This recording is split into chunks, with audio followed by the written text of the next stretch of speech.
ನಮಸ್ಕಾರ ಸ್ನೇಹಿತರೆ, KSOU ಕ್ಲಾಸಸ್ಗೆ ಸ್ವಾಗತ. ಇವತ್ತಿನ ವಿಡಿಯೋದಲ್ಲಿ ನಾನು ಯಾವುದೇ ಒಂದು ಕ್ಲಾಸ್ ಬಗ್ಗೆ ಇವತ್ತು ಹೇಳ್ತಾ ಇಲ್ಲ. ಅದರ ಬದಲಾಗಿ ಅನೇಕ ವಿದ್ಯಾರ್ಥಿಗಳಿಗೆ ಡೌಟ್ ಇರುವಂತಹ ಒಂದು ರಿಪೀಟೆಡ್ ಆಗಿ ನನಗೂ ಕೂಡ ಕಮೆಂಟ್ ಬರ್ತಾ ಇರೋದು. ಹಾಗೇನೆ ಆಕ್ಚುಲಿ ಈ ಡೌಟ್ ನನಗೂ ಒಂದು ಟೈಮಲ್ಲಿ ಇತ್ತು, ಬಟ್ ಆ ಡೌಟ್ ಈಗ ನನಗೆ ಕಂಪ್ಲೀಟ್ ಆಗಿ ಕ್ಲಿಯರ್ ಆಗಿದೆ. ಹಾಗೇನೆ ಅನೇಕ ವಿದ್ಯಾರ್ಥಿಗಳು ನನಗೆ ಕಮೆಂಟ್ ಅಲ್ಲಿ ಕೆಲವೊಂದು ವಿಡಿಯೋಗಳಿಗೆ ಕಮೆಂಟ್ ಮೂಲಕ ತಿಳಿಸ್ತಾ ಇದ್ದಾರೆ. ಯಾವ್ದಪ್ಪ ಆ ಡೌಟ್ ಅಂತಂದ್ರೆ, ಕೇಳುವಾಗ ಸಿಲ್ಲಿ ಅನ್ಸ್ಬೋದು, ಬಟ್ ಆ ಡೌಟ್ ಅವರಿಗೆ ತುಂಬಾ ಅವರಿಗೆ ರಿಪೀಟೆಡ್ ಆಗಿ ಬರ್ತಾ ಇರಬಹುದು. ಹಾಗಾಗಿ ಇದನ್ನ ನಾನು ಕಂಪ್ಲೀಟ್ ಆಗಿ ಕ್ಲಿಯರ್ ಮಾಡೋಣ. ಯಾರಿಗೆಲ್ಲ ಈ ಡೌಟ್ ಇದೆ, ಈ ಒಂದು ಡೌಟ್ ಅನ್ನ ಕಂಪ್ಲೀಟ್ ಆಗಿ ಅವ್ರಿಗೆ ಕ್ಲಿಯರ್ ಮಾಡ್ಕೊಂಡು ಅವ್ರಿಗೆ ಎಕ್ಸಾಮ್ ಓದ್ಲಿಕ್ಕೆ ಕೂಡ ಈಸಿ ಆಗುತ್ತೆ ಅನ್ನುವಂತ ಕಾರಣಕ್ಕಾಗಿ. ಅದು ಯಾವ ಡೌಟ್ ಅಪ್ಪ ಅಂತಂದ್ರೆ, ಈಗ ನಾವು ವಿಡಿಯೋ ಮಾಡಿ ಹಾಕ್ತಿವಲ್ವಾ, ಯೂಟ್ಯೂಬ್ ಅಲ್ಲಿ ಕ್ಲಾಸ್ ಎಲ್ಲ ಮಾಡಿ ಹಾಕ್ತಿವಿ, ಅನೇಕ ಚಾನೆಲ್ಗಳಿದೆ ಕ್ಲಾಸ್ ಗಳನ್ನ ಮಾಡಿ ಹಾಕುವಂತದ್ದು. ಹಾಗೆ ಅವರೆಲ್ಲ ಹೇಳಿರುವಂತಹ ನಾವು ಅದನ್ನೇ ಅಷ್ಟೇ ಬರೆದ್ರೆ ನಾವ್ ಎಕ್ಸಾಮ್ ಅಲ್ಲಿ ಪಾಸ್ ಆಗ್ಲಿಕ್ಕೆ ಆಗುತ್ತಾ? ಅಥವಾ ನಮ್ಗೆ ಪುಸ್ತಕದಲ್ಲಿ ಏನ್ ಕೊಟ್ಟಿದ್ದಾರೆ ನಾವ್ ಅದನ್ನೇ ಬರೆಯೋದು ಬೇಡವಾ? ಇನ್ವಾಜಿಲೇಟರ್ ಅವ್ರು ಏನ್ ಕರೆಕ್ಷನ್ ಮಾಡ್ತಾರೆ ನೋಡಿ, ಅವರು ನಾವು ಈ ತರ ಬರ್ದ್ರೆ ಮಾರ್ಕ್ಸ್ ಕೊಡ್ತಾರಾ, ಅಥವಾ ಬುಕ್ಸ್ ಅಲ್ಲಿ ಇರೋದನ್ನೇ ನಾವು ಬರೀಬೇಕಾ ಎನ್ನುವಂತದ್ದು ಡೌಟ್ ತುಂಬಾ ಜನರಿಗೆ ಇದ್ದೇ ಇರುತ್ತೆ. 100% ಇರುತ್ತೆ. ಎಲ್ರಿಗೂ ಇಲ್ಲ ಅಂದ್ರೂ ಕೆಲವರಿಗೆ ಇರುತ್ತೆ. ಹಾಗಾಗಿ ಈ ಒಂದು ಡೌಟ್ ಅನ್ನ ಕ್ಲಿಯರ್ ಮಾಡೋಣ ಅಂತ ಈ ಒಂದು ವಿಡಿಯೋನ ಮಾಡ್ತಾ ಇರೋದು.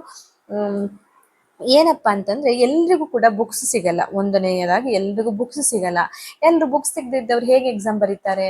ಈಗ ನಮ್ಗೆ ಅಸೈನ್ಮೆಂಟ್ ಅಂತ ಕೊಟ್ಟಿರ್ತಾರೆ. First year, second year, final year assignment ಇರುತ್ತೆ. ನೀವು ಅಸೈನ್ಮೆಂಟ್ ಅಲ್ಲಿ ಕೂಡ ಖಾಲಿ ಬುಕ್ ಅಲ್ಲಿ ಇರುವುದನ್ನೇ ಬರಿಬೇಕು ಅಂತ ಯಾರು ಹೇಳ್ತಾ ಇಲ್ಲ ನಿಮ್ಗೆ. ಹಾಗಾಗಿ ಬುಕ್ ಅಲ್ಲಿ ಇಲ್ಲದ ನೀವು ಅಸೈನ್ಮೆಂಟ್ ಅನ್ನ ಕೂಡ ಬರಿಬಹುದು. ಆದರೆ ನೀವೇನ್ ಬರಿತಿದ್ದೀರಾ ಅವರು ಕೊಟ್ಟಿರುವಂತ ಟಾಪಿಕ್ ಗೆ ಸಂಬಂಧಪಟ್ಟದ್ದೇ ಆಗಿರ್ಬೇಕು.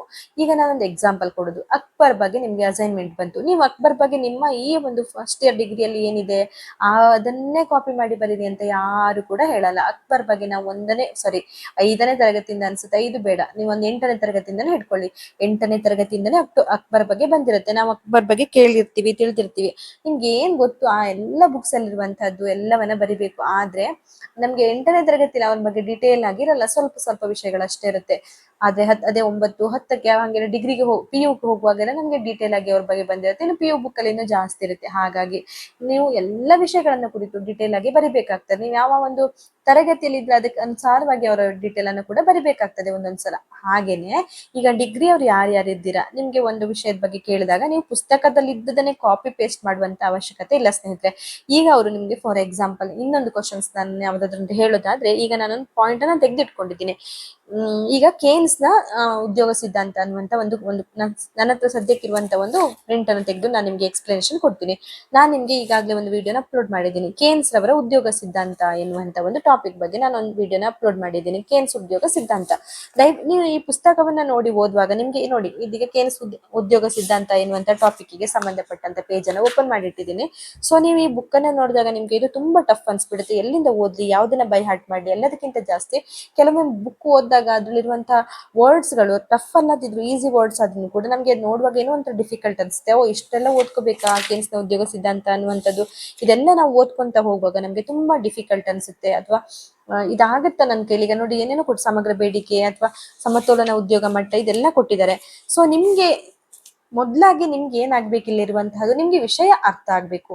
ನಿಮ್ಗೆ ನಾವ್ ಯಾವ್ದೇ ಕಾರಣಕ್ಕೂ ವಿದೌಟ್ ಟಾಪಿಕ್ ಹೋಗ್ಲೇಬಾರ್ದು ಎಕ್ಸಾಮ್ ಅಲ್ಲಿ. ವಿತ್ ಏನ್ ಇನ್ಕ್ಲೂಡ್ ಅದು ಆ ಒಂದು ಟಾಪಿಕ್ ಒಳಗಡೆನೆ ನಮ್ಗೆ ಏನ್ ಗೊತ್ತಿದೆ ನಾವ್ ಅದನ್ನೆಲ್ಲ ಬರಿಬಹುದು. ದಯವಿಟ್ಟು ನೀವು ಪುಸ್ತಕವನ್ನೇ ಕಾಪಿ ಮಾಡ್ಬೇಕನ್ನುವಂತ ಯಾವುದೇ ರೂಲ್ಸ್ ಇಲ್ಲ. ನಮ್ದು ಪ್ರೈಮರಿ ಶಿಕ್ಷಣದಲ್ಲಿ ಏನು ಇರುತ್ತೆ ಹಾಗೆಲ್ಲ ಚಿಕ್ಕ ಮಕ್ಕಳಿಗೆ ಯಾವುದೇ ಕಾರಣಕ್ಕೆ ನಾವು ವಿಷಯದ ಹೊರತಾಗಿ ಏನು ಬರೀಲಿಕ್ಕೆ ಬರುವುದಿಲ್ಲ.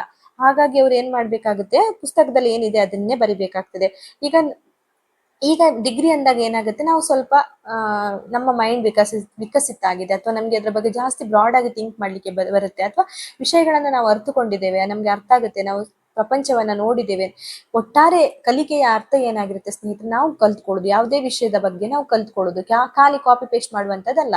ಈಗ ನಿಮ್ಗೆ ಫಾರ್ ಎಕ್ಸಾಂಪಲ್ ಕೇನ್ಸ್ ನ ಉದ್ಯೋಗ ಸಿದ್ಧಾಂತ ಅಂತ ಏನ್ ಕೊಟ್ಟಿದ್ದಾರೆ, ಇದ್ರದ್ದು ಎಂಡ್ ಆಫ್ ದ ಡೇ ನಿಮ್ಗೆ ಏನ್ ಎಕ್ಸಾಮ್ ಅನ್ನುವಂಥದ್ದು ಏನಾಗಿರುತ್ತೆ, ಒಂದು ವಿಷಯದ ಬಗ್ಗೆ ನೀವು ಕಂಪ್ಲೀಟ್ ಆಗಿ ಅರ್ಥಕೊಂಡು ಬರೆಯುವಂತಹದ್ದಾಗಿರುತ್ತೆ. ಸೊ ಕೇನ್ಸ್ ಅವರ ಉದ್ಯೋಗ ಸಿದ್ಧಾಂತ ಅಂದ್ರೆ ನಿಮ್ಗೆ ಏನ್ ಗೊತ್ತು ಅದನ್ನ ನೀವು ಎಲ್ಲಾ ಕಡೆಯಿಂದನೂ ತಗೊಳ್ಳಿ, ವೆಬ್ಸೈಟ್ ಇಂದ ತಗೊಳ್ಳಿ ಅಥವಾ ಯೂಟ್ಯೂಬ್ ಇಂದ ತಗೊಳ್ಳಿ, ಯಾವ್ದಾದ್ರು ಬುಕ್ಸ್ ಸಿಗದ್ರೆ ತಗೊಳ್ಳಿ. ಓವರ್ ಆಲ್ ನಿಮ್ಗೆ ಎಂಡ್ ಆಫ್ ದ ಡೇ ಅಲ್ಲಿ ಅಲ್ಲಿ ನಿಮ್ಗೆ ಔಟ್ಪುಟ್ ಏನು, ನೀವು ಒಂದು ವಿಷಯದ ಬಗ್ಗೆ ತಿಳಿದುಕೊಳ್ಳುವುದಷ್ಟೇ ವಿಷಯ ಆಗಿರುತ್ತೆ. ಬಟ್ ಈಗ ಕೇನ್ಸ್ ಅವರ ಉದ್ಯೋಗ ಸಿದ್ಧಾಂತ ಬರೀರಿ ಅಂದಾಗ ನೀವು ಇನ್ಯಾವುದೋ ಟಾಪಿಕ್ ಅನ್ನ, ಅಕ್ಬರ್ನೋ ಬೀರ್ಬಲ್ಲೋ ಯಾವುದೋ ಒಂದು ಕಾನ್ಸೆಪ್ಟ್ ಅನ್ನ ನೀವು ಇಲ್ಲಿ ಬರೆದ್ರೆ ಆ ಒಂದು ವಿಷಯಕ್ಕೆ ನಿಮ್ಗೆ ಮಾರ್ಕ್ಸ್ ಸಿಗುದಿಲ್ಲ.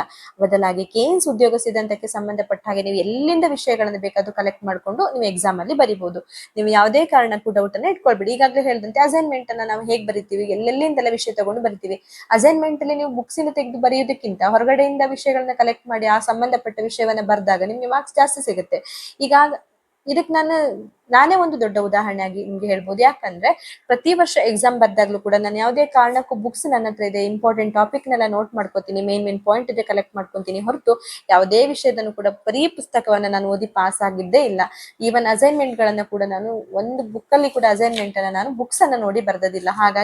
ಹಾಗೇನೆ ನನ್ನ ಅಸೈನ್ಮೆಂಟ್ ಮಾರ್ಕ್ಸ್ ಅನ್ನ ಕೂಡ ನಿಮ್ಗೆ ಬೇಕಾದ್ರೆ ಹೇಳ್ಬೋದು. ನಾನು 18, 17, 20 ಈ ತರ ಎಲ್ಲ ಮಾರ್ಕ್ಸ್ ಸಿಕ್ಕಿರುವಂತಹದ್ದು. ಯಾವುದೇ ಕಾರಣಕ್ಕೂ ಇದಕ್ಕೆಲ್ಲ ನಿಮ್ಗೆ ಪ್ರೂಫ್ ಸಮೇತ ಮುಂದಿನ ದಿನಗಳಲ್ಲಿ ನಾನು ಹಾಕ್ಬಹುದು. ಆದ್ರೆ ದಯವಿಟ್ಟು ಪುಸ್ತಕವನ್ನೇ ನೀವು ಓದಿ ಅಥವಾ ಪುಸ್ತಕದಲ್ಲಿ ಇದ್ದದನ್ನೇ ಬರಿಬೇಕು ಅನ್ನುವಂತ ಯಾವುದೇ ಒಂದು ಇಲ್ಲಿ ರಿಸ್ಟ್ರಿಕ್ಷನ್ ಇಲ್ಲ. ಬಟ್ ಒಂದು ರಿಸ್ಟ್ರಿಕ್ಷನ್ ಇದೆ, ನಿಮ್ಗೆ ಯಾವ್ದು ಕ್ವಶನ್ಸ್ ಕೇಳಿದರೆ ಅದೇ ವಿಷಯವನ್ನ ನೀವು ಬರಿಬೇಕು. ಅದಕ್ಕೆ ಸಂಬಂಧಪಟ್ಟ ಹಾಗೆ ವಿಷಯಗಳನ್ನ ನೀವೆಲ್ಲ ವಿಧ ಕಡೆಗಳಿಂದ ಕಲೆಕ್ಟ್ ಮಾಡ್ಕೊಂಡು ಎಕ್ಸಾಮ್ ಅಲ್ಲಿ ಬರಿಬಹುದು. ಇದಂತೂ 100% ಗ್ಯಾರಂಟಿ ಆಗಿರುತ್ತೆ. ಆ ವಿಷಯಗಳಿಗೆ ಸಂಬಂಧಪಟ್ಟ ಹಾಗೆ ನೀವು ಎಷ್ಟು ಒಂದು ಮಾಹಿತಿಗಳನ್ನ ಎಲ್ಲ ಕಡೆಯಿಂದ ಪಡ್ಕೊಳ್ಬಹುದು. ಎಲ್ಲ ಗೂಗಲ್ ಅಲ್ಲಿ ಸಿಗುತ್ತೆ, ಯೂಟ್ಯೂಬ್ ಅಲ್ಲಿ ಎಷ್ಟು ಚಾನೆಲ್ ಗಳೆಲ್ಲ ಅಪ್ಲೋಡ್ ಮಾಡ್ತಿದ್ದಾರೆ. ನಿಮ್ಗೆ ಯಾವ ಕ್ಲಾಸ್ ಬೇಕು ಅದನ್ನ ಸೆಲೆಕ್ಟ್ ಮಾಡಿ. ಈಗ ನನ್ನ ಚಾನೆಲ್ ಅಲ್ಲೇ ನಾನು ತುಂಬಾ ವಿಡಿಯೋಸ್ ಗಳನ್ನ, ಅದರಲ್ಲಿ ಕೂಡ ಇಂಪಾರ್ಟೆಂಟ್ ಕ್ಲಾಸ್ ಗಳನ್ನ ಅಷ್ಟೇ ನಾನು ಇಂಪಾರ್ಟೆಂಟ್ ಅಲ್ಲದೆ ಯಾವುದೇ ಕ್ಲಾಸ್ ಗಳನ್ನ ಅಪ್ಲೋಡ್ ಮಾಡಿಲ್ಲ. ಯಾಕಂದ್ರೆ ಇಂಪಾರ್ಟೆಂಟ್ ಅನ್ನ ನಾನು ಹೇಗೆ ಅರ್ಥ ಮಾಡ್ಕೊಂಡೆ ಅಂದ್ರೆ, ರಿಪೀಟೆಡ್ ಆಗಿ ಬರ್ದೇ ಇರುವಂತಹದ್ದು ಕ್ವಶನ್ ಅಥವಾ ಯಾವಾಗ್ಲೂ ಕೇಳದೇ ಇರುವಂತಹ ಕ್ವಶನ್ ಗಳನ್ನ ನಾನು ಯಾವುದೇ ಕಾರಣಕ್ಕೂ ವಿಡಿಯೋನ ಮಾಡಿ ಹಾಕಿಲ್ಲ. ಇಂಪಾರ್ಟೆಂಟ್ ಇರುವಂತದ್ದು, ಕೊನೆಯ ಕ್ಷಣಗಳಲ್ಲಿ ಓದುವಂತಹ ವಿದ್ಯಾರ್ಥಿಗಳಿಗೆ ಹೆಲ್ಪ್ ಆಗ್ಲಿ ಅನ್ನುವಂತ ಕಾರಣಕ್ಕಾಗಿ ತುಂಬಾ important, very very important repeated question ಗಳನ್ನಷ್ಟೇ ಕ್ಲಾಸ್ ಮಾಡಿ ಹಾಕಿರೋದು. ಈಗ ನಾನು ನಿಮ್ಗೆ ಒಂದು ತೋರಿಸೋದಾದ್ರೆ, ಎಕ್ಸಾಂಪಲ್ ನ ಹೇಳೋದಾದ್ರೆ, ಈಗ ನಾನು ಕೇನ್ಸ್ ನ ಉದ್ಯೋಗ ಸಿದ್ಧಾಂತ ಎನ್ನುವಂತ ಕ್ಲಾಸ್ ಗಳನ್ನ ಮಾಡಿದ್ದೀನಿ. ಬಟ್ ಈ ಪುಸ್ತಕದಲ್ಲಿ ಯಾವುದು ಇಲ್ಲ, ಅಂದ್ರೆ ಈ ಪುಸ್ತಕವನ್ನ ನೋಡದೆ ನಾನು ಮಾಡಿರುವಂತ ಕ್ಲಾಸ್ ಇದಾಗಿರುತ್ತೆ. ಸೊ ನನ್ಗೆ ಬೇಕಿರುವುದೇನು, ಕೇನ್ಸ್ ನ ಉದ್ಯೋಗ ಸಿದ್ಧಾಂತ ಅಂದ್ರೆ ಏನು, ಅದ್ರಲ್ಲಿ ಏನೇನೆಲ್ಲ ಟಾಪಿಕ್ ಬರುತ್ತೆ ಅದನ್ನ ನಾನು ಮಾಡಿರೋದು. ನಿಮ್ಗೆ ಈಗ ನನ್ನ ಕ್ಲಾಸ್ ಈಗಾಗಲೇ ಅಪ್ಲೋಡ್ ಆಗಿದೆ, ಕೇನ್ಸ್ ನ ಉದ್ಯೋಗ ಸಿದ್ಧಾಂತ ಎನ್ನುವಂಥದ್ದು. ಸೊ ಅದ್ರಲ್ಲಿ ನೀವು ಬೇಕಾದ್ರೆ ಬುಕ್ ಇದ್ದವರು ನೋಡ್ಕೋಬಹುದು. ಈಗ ನಾನು ವಿತ್ ಬುಕ್ ಇದು ಬುಕ್ ಅಲ್ಲಿ ಕೂಡ ತೋರಿಸಿನೂ ಹೇಳ್ತೀನಿ ನಾನು ಮಾಡಿರುವುದು ಇದ್ರಲ್ಲಿ ಏನಿದೆ ಅಂತ. ಯಾವುದೇ ಕಾರಣಕ್ಕೂ ಮೇನ್ ಏನಪ್ಪ ನಮ್ದು ಇಂಟೆನ್ಷನ್ ಏನಿರ್ಬೇಕಂದ್ರೆ, ಅವ್ರು ಏನ್ ಕ್ವಶನ್ ಕೇಳಿದಾರೆ ಅದನ್ನೇ ನಾವು ಬರಿಬೇಕು, ಅಂದ್ರೆ ಅದಕ್ಕೆ ಸಂಬಂಧಿಸಿದಂತೆನೆ ನಾವು ಬರಿಬೇಕು ಅಷ್ಟೇ ಆಗಿರೋದು. ಬಿಟ್ರೆ ಅದೇ ಬುಕ್ ಬರಿಬೇಕು ಇದೇ ಬುಕ್ ಬರಿಬೇಕು ಅನ್ನುವಂತ ಯಾವುದೇನು ರಿಸ್ಟ್ರಿಕ್ಷನ್ ಇಲ್ಲಿ ಇರುವುದಿಲ್ಲ. ಕೇನ್ಸ್ ನ ಉದ್ಯೋಗ ಸಿದ್ಧಾಂತ ಅಂತ ನಾವು ನೋಡಿದ್ವಿ. ಸೊ ಈಗ ನಾನು ತೆಗೆದಿಟ್ಟಿರುವಂತದ್ದು ಕೇನ್ಸ್ ನ ಉದ್ಯೋಗ ಸಿದ್ಧಾಂತ ಎನ್ನುವಂತ ಟಾಪಿಕ್ ಬಗ್ಗೆ KSOU ಅರ್ಥಶಾಸ್ತ್ರದಲ್ಲಿ ಆ ಒಂದು ಪೇಜ್ ಅನ್ನ ತೆಗೆದಿಟ್ಕೊಂಡಿದ್ದೀನಿ. ಕೇನ್ಸ್ ಅವರ ಉದ್ಯೋಗ ಸಿದ್ಧಾಂತದಲ್ಲಿ ಏನೆಲ್ಲ ನಾನು ನಿಮ್ಗೆ ಹೇಳಿದ್ದೀನಿ ಇವತ್ತಂತಂದ್ರೆ, ಕೇನ್ಸ್ ನ ಉದ್ಯೋಗ ಸಿದ್ಧಾಂತದಲ್ಲಿ ಉದ್ಯೋಗ ಸಿದ್ಧಾಂತ ಅಂದ್ರೆ ಏನು ಅಂತ ಹೇಳಿದ್ದೀನಿ. ಇಲ್ಲಿ ಮೇಯ್ನ್ ಆಗಿ ಬರುವಂತದ್ದೇನು, ಪರಿಣಾಮಕಾರಿ ಬೇಡಿಕೆ. ಕೇನ್ಸ್ ನ ಉದ್ಯೋಗ ಸಿದ್ಧಾಂತದಲ್ಲಿ ಬರುವಂತಹ ಮುಖ್ಯ ವಿಷಯವೇ, ಉದ್ಯೋಗದ ಮುಖ್ಯ ವಿಚಾರ ಏನಾಗಿರುತ್ತೆ, ಪರಿಣಾಮಕಾರಿ ಬೇಡಿಕೆ. ನೋಡಿ ಬುಕ್ ಅಲ್ಲಿ ಕೂಡ ಅದನ್ನೇ ಕೊಟ್ಟಿದ್ದಾರೆ, ಪರಿಣಾಮಕಾರಿ ಬೇಡಿಕೆ ಎನ್ನುವಂತಹದ್ದು. ಸೊ ಪರಿಣಾಮಕಾರಿ ಬೇಡಿಕೆ ಈ ಪುಸ್ತಕದಲ್ಲಿ ಇದು ನೋಡುವಾಗ್ಲೇ ನಿಮ್ಗೆ ಡಿಫಿಕಲ್ಟ್ ಅನ್ಸ್ಬೋದು ಅಥವಾ ತುಂಬಾ ಲೆಂತಿ ಅನ್ಸ್ಬೋದು, ಕನ್ಫ್ಯೂಸ್ ಅನ್ಸ್ಬೋದು. ಆ ಕಾರಣಕ್ಕಾಗಿ ಸರಳವಾಗಿ ಅರ್ಥ ಆಗುವ ಹಾಗೆ ಏನು ಕೇನ್ಸ್ ನ ಉದ್ಯೋಗ ಸಿದ್ಧಾಂತವನ್ನ ನಾನಿಲ್ಲಿ ಅರ್ಥ ಮಾಡಿಸಿದ್ದೀನಿ ನಿಮ್ಗೆ. ಸೊ ಹಾಗಾಗಿ ನೀವು ಪುಸ್ತಕವನ್ನೇ ಬರಿಬೇಕಂತ ಇಲ್ಲ. ನಾನಿಲ್ಲಿ ಯಾವುದೇ ಕ್ಲಾರಿಟಿ ಕೊಡ್ತಾ ಇಲ್ಲ, ನಾನು ವಿಡಿಯೋ 100% ಪರ್ಫೆಕ್ಟ್ ಇದೆ ಅಂತ, ಬಟ್ ನಿಮ್ಮ ಕನ್ಫ್ಯೂಷನ್ ನ ಕ್ಲಿಯರ್ ಮಾಡ್ತಾ ಇದ್ದೇನೆ. ಸೊ ಹೀಗೆ ನಾವು ಓದ್ತಾ ಹೋಗ್ತಾ ಇಲ್ಲಿ ಸಮತೋಲನ ಮಟ್ಟ ಅಂತ ಅನ್ನುವಂತಹ ಒಂದು ಟಾಪಿಕ್ ಗಳ ಬಗ್ಗೆ ನಾವು ನೋಡ್ತೀವಿ. ಉದ್ಯೋಗದ ಸಮತೋಲನ ಮಟ್ಟ, ಅದೇ ಒಂದು ಟಾಪಿಕ್ ಅನ್ನ ನಾನು ಇಲ್ಲಿ ನಿಮ್ಗೆ ಎಕ್ಸ್ಪ್ಲೇನ್ ಮಾಡಿರೋದು. ಉದ್ಯೋಗದ ಸಮತೋಲನ ಬಿಂದುವಿನಲ್ಲಿ ಉದ್ಯೋಗದ ಮಟ್ಟ ಹೇಗೆ ನಿರ್ಧಾರವಾಗುತ್ತದೆ ಅಂತ ತಿಳಿಸ್ಕೊಳ್ಳುದು, ಹಾಗೇನೆ ಪೂರ್ಣ ಉದ್ಯೋಗ ಸಮತೋಲನ ಅಂದ್ರೆ ಏನು ಅಂತ ಹೇಳುದು, ಮತ್ತೆ ಪೂರ್ಣ ಉದ್ಯೋಗ ಅದರಲ್ಲಿ ಬರುವಂತಹ ಎಲ್ಲ ಒಂದು ವಿಷಯಗಳನ್ನ ಕೂಡ, ಪೂರ್ಣ ಉದ್ಯೋಗ ಸಮತೋಲನ ಅಂದ್ರೆ ಏನು, ಅಂದ್ರೆ ಇಲ್ಲಿ ಏನು ಉದ್ಯೋಗ ಸಮತೋಲನ ಮಟ್ಟ ಏನಿದೆ, ನಾವು ಬುಕ್ ಅಲ್ಲಿ ಏನಿದೆ ಅದೇ ವಿಷಯಗಳನ್ನಷ್ಟು ನಾವಿಲ್ಲಿ ಕ್ಲಾಸ್ ಮಾಡ್ತಾ ಹೋಗುವಂತಹದ್ದು. ಹಾಗೇನೆ ಇಲ್ಲಿ ಉದ್ಯೋಗ ಇನ್ನು ಸಿದ್ಧಾಂತ ಏನಿದೆ ಅದರಲ್ಲಿ ಬರುವಂತಹ ಅಂಶಗಳು ಯಾವ್ದೆಲ್ಲ ಇದೆ ಅಂತ ಕೇಳ್ತಾರೆ. ಉದ್ಯೋಗ ಸಿದ್ಧಾಂತದಲ್ಲಿ, ಕೇನ್ಸ್ ನ ಉದ್ಯೋಗ ಸಿದ್ಧಾಂತದಲ್ಲಿ ಬರುವಂತಹ ಅಂಶಗಳೇನೆಲ್ಲ ಕೇಳ್ತಾರೆ ನೋಡಿ. ಇಲ್ಲಿ ಅನುಭೋಗ ಬಿಂಬಕ, ಅದೇ ಇಲ್ಲಿರೋದು ಅನುಭೋಗದ ಪಾತ್ರ ಅಂತ. ಆಮೇಲೆ ಇಲ್ಲಿ ಹೂಡಿಕೆಯ ಬಿಂಬಕ ಅಂತ ಹೇಳ್ತಾರೆ. ಎರಡನೇ ಪಾಯಿಂಟ್ ಇಲ್ಲಿ ಇದೆ ನೋಡಿ, ಹೂಡಿಕೆಯ ಪಾತ್ರ ಅನ್ನುವಂಥದ್ದು. ಇಲ್ಲಿ ಬಿಂಬಕ ಅನ್ನುವಂಥ ವರ್ಡ್ಗಳಲ್ಲಿ ಬರುವ ಬದಲಲ್ಲಿ ಪಾತ್ರ ಅಂತ ಬಂದಿರುತ್ತೆ ಅಷ್ಟೇ. ಇನ್ನು ಇಲ್ಲಿ ಬಂಡವಾಳದ ಸೀಮಾಂತ ದಕ್ಷತೆ ಅಂತ ಇದೆ.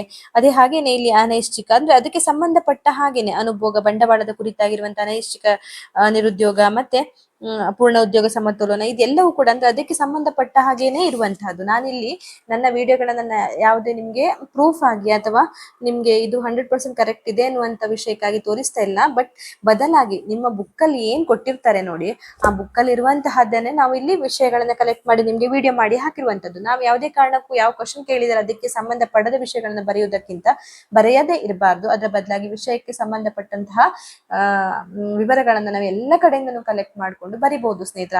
ಹಾಗಾಗಿ ಯಾವುದೇ ಕಾರಣಕ್ಕೂ ಪುಸ್ತಕದಲ್ಲಿರುವುದನ್ನೇ ಕಾಪಿ ಪೇಸ್ಟ್ ಮಾಡಿ ಬರೆದ್ರೆ ಮಾತ್ರ ಮಾರ್ಕ್ಸ್ ಸಿಗ್ತದೆ ಅನ್ನುವಂಥದ್ದನ್ನ ತಲೆಯಿಂದ ತೆಗೆದು ಹಾಕಿ. ನಿಮ್ಗೆ ಬರುವಂತಹ ವಿಷಯಗಳು, ನಿಮ್ಗೆ ಬರುವಂತಹ ಕ್ವಶನ್ಗಳಿಗೆ ಆನ್ಸರ್ಗಳನ್ನು ನೀವು ಎಲ್ಲ ಕಡೆಯನ್ನು ಕಲೆಕ್ಟ್ ಮಾಡ್ಕೊಂಡು ಬರೀಬಹುದು. ಖಾಲಿ ನೀವು ಬುಕ್ ಅಲ್ಲಿರುವಂತದನ್ನೇ ಬರಿಬೇಕಂತಿಲ್ಲ. ಬುಕ್ ಅಲ್ಲಿ ಇದ್ದದನ್ನೇ ಕಲಿತು ಬರಿತೀನಿ ಅಂದ್ರೂ ಕೂಡ ಪರವಾಗಿಲ್ಲ, ಅದಕ್ಕೂ ನಿಮ್ ಮಾರ್ಕ್ಸ್ ಸಿಗುತ್ತೆ. ಹಾಗೆ ನೀವು ಬೇರೆ ಕಡೆಯಿಂದ ವಿಷಯ ಕಲೆಕ್ಟ್ ಮಾಡಿ ಬರ್ಕೊಂಡು ಕೂಡ ಸೇಮ್ ಆನ್ಸರ್ ಸಿಗುತ್ತೆ.